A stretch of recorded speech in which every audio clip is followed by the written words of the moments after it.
How do you do a dick rating? What is expected? How have you changed since starting? You do PPV on your page. Do you see a lot of success with PPV? What is your favorite and least favorite part of OnlyFans / sex work in general? Do you have any self-care advice? Hey guys, what's up? It's Michaela. Welcome back to my channel. Today, as you can tell, I'm filming on my laptop. I thought it would be fun to try something new. So if the quality is super shitty, I'm so sorry. But we're just experimenting around here, okay? And I need to be on my phone to see the questions because today we're going to be doing an OnlyFans Q&A. I asked you guys on Instagram and on my community tab. So if you want to be a part of these in the future, go ahead and follow my Instagram. Go ahead and turn the post notifications on so you get notified whenever I post on the community tab because I use that a lot and I talk to you guys a lot there. But we're going to be answering questions that you guys had about OnlyFans. I rarely do these videos anymore. Yes, I still do OnlyFans. Yes, I still love it. Yes, I have quadrupled and more my income. I just kind of think it's none of your business at this point. So I stopped doing the how much I make on OnlyFans videos because I felt like it was getting repetitive and was kind of holding me back from making more because everyone was under the assumption that I was making X amount. And whenever I got out of that, I started making a lot more. So let's go ahead and get into it. We have like 8 questions. So the first one is, how do you do a dick rating? What is expected? Sorry, I haven't done one yet. Okay, so some people have different perspective on what this is, so I can just tell you mine. For me, I charge $5 to just do like a 1 through 10 type of thing, and that's it. I just put a number, and they know that they're gonna get that from my tip menu. Or you can do 10 for like a paragraph, a description, not even like a paragraph, but like a description of what you think of it. So it would be the number plus you just being honest. And be honest, like don't like try to make them feel good, like just be honest because that's what they're paying for. And then $20 for a video rating with my boobs out and me just like talking about what I think about it. And yeah, I mean, there are a lot of different ways you can go about that, but that's how I go about it. I really like this one. Kat asked, how have you changed since starting? I would say my confidence has shot through the fucking roof because I make all of my money, okay, not all of it, but majority of my money because people are looking at my body and they enjoy it. In the past, like in high school, even in jobs that I've had in the past, I was really insecure and I never was able to like speak up for myself. But this has really taught me that I can speak up for myself and I should. And it's taught me that I have to or people will run all over me. So it kind of just taught me like this needs to translate into every area of your life. You need to stick up for yourself in every single situation. I was actually talking about this with my mother like yesterday, the day before, but I remember being in like 6th grade, 5th grade, something like that, and boys would throw spit wads at me, not throw, but like spit wads at me like a fucking movie, and I would never even turn around. I would never even say anything, and it happened multiple times, and I just never said anything. And I noticed in my life that was a continual theme, was that I never said anything.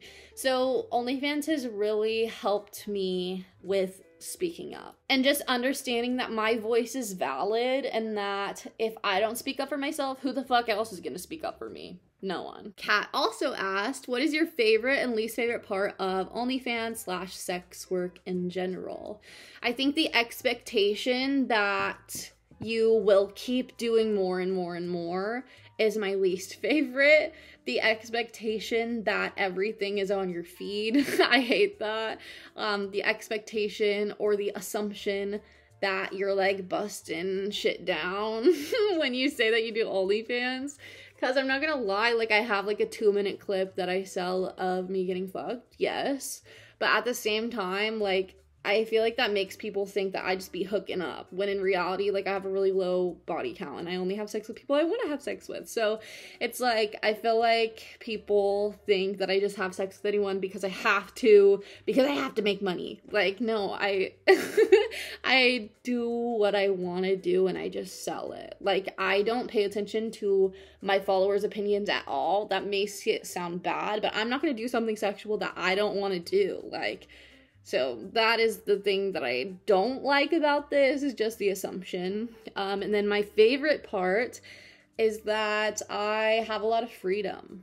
Time freedom, money freedom. Like, for example, last night I just got a fucking hair up my ass and just wanted to go to Target, and I ended up spending $300. And in the past, I would have freaked out over spending $50.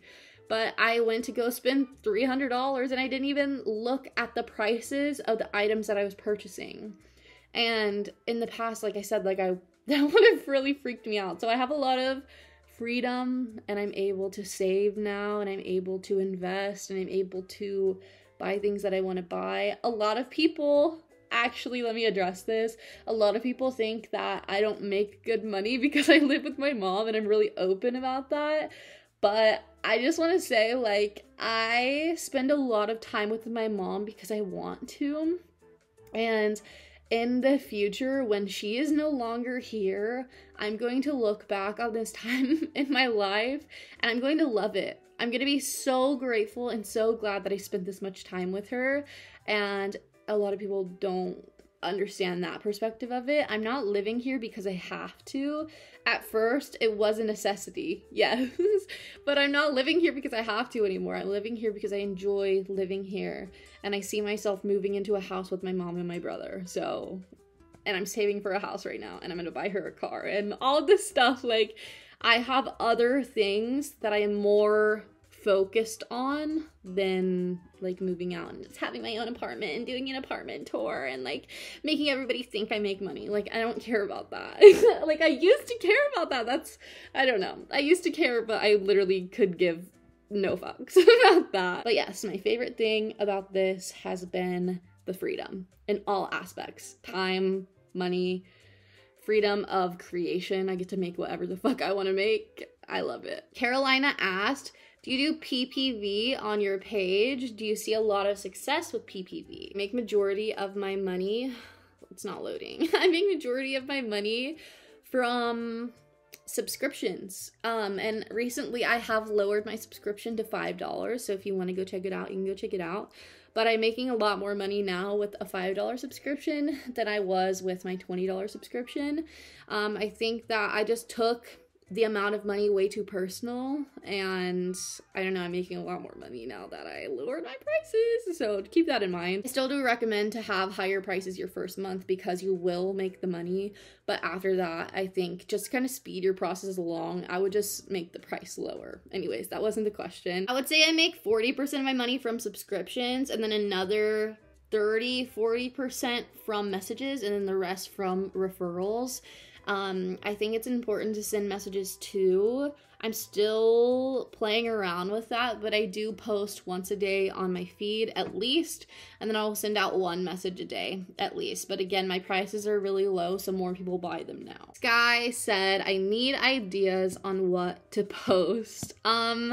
I know that it kind of feels repetitive a lot of the time, but consistency is the best thing.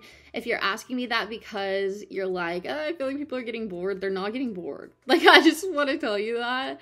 And you don't have to keep doing more and more and more to keep them around. I know this because I don't even post my nipples on my feed. I have in the past, but I've like taken everything down, and I'm like now on a strategy which really works for me, which is no nipples, no puss on the feed and only in the messages.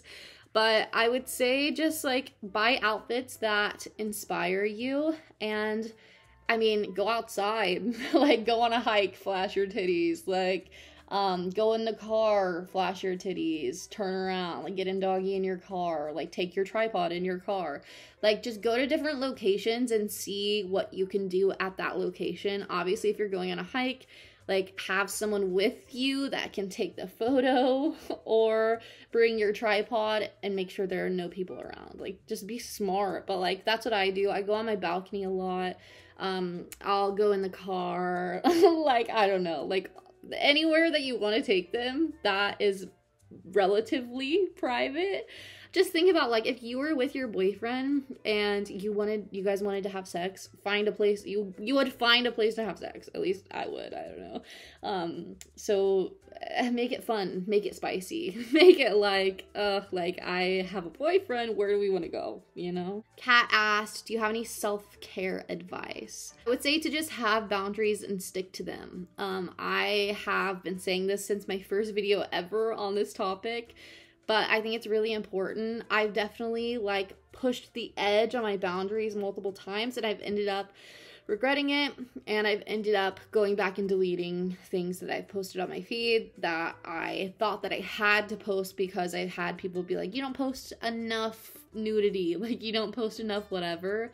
But in reality, this is your job, this is your thing. You don't care about compliments or the haters. Like, I know a lot of people will be like, oh my god, like, thank you so much for complimenting me. But then it's like, when you get someone that is hating on you, you take that to heart just as much as you take a compliment.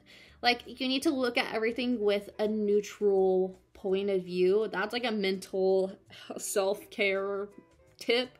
Don't care about anyone's opinion, even if it's good. Like, I don't give a fuck if you compliment me. I compliment my damn self, okay? So I have the same attitude with compliments as I have with, like, haters or, like, criticism or whatever. It's like, I already think about this stuff myself. I don't need you to, like, be in it as well. I know what I'm doing, you know? You just have to be kind of, like, self-assertive in that way and not really let people give you advice. Like, don't take advice from people that you don't want to be like. And then the last question is, this kind of isn't OnlyFans related, but what is the best advice you got when you were 17 or 18, around that time? I'm gonna be honest, I didn't really have figures that gave me advice. I don't remember any piece of advice that I got from someone in my real life that was necessary or helpful, but I can give some advice of what I would want to give my 17, 18-year-old self, which would be to do whatever the fuck you want to do. Take all the risks you want to take, because in the future you will regret the risks that you did not take versus the risks that you did take. I would say to pick relationships wisely.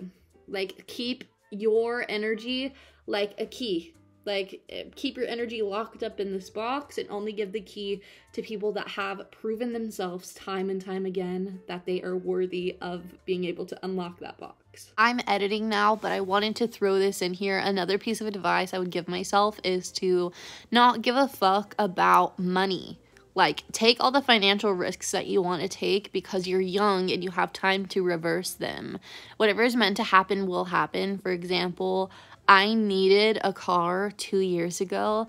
That car ended up getting repossessed because it was way out of my budget at the time, whatever the fuck that even means. And it ended up being wiped from my credit score, like, magically. So everything that you want to happen will align. I promise you. I don't care if you're $30,000 in debt. That's how much debt I was in, and it magically got cleared. Like, debt is fucking fake. That's what I would tell my 18-year-old self. Debt is fake. It's not real. It can be reversed as fast as you made it happen. That's all I've got for today. Thank you guys for watching this video. I love you, and I will see you in the next one. Bye, guys. Don't forget to subscribe to my OnlyFans and subscribe to this channel down below. If you want to see more like this, you have more questions, go ahead and leave them down below. And I will see you in the next one. For real this time. Bye.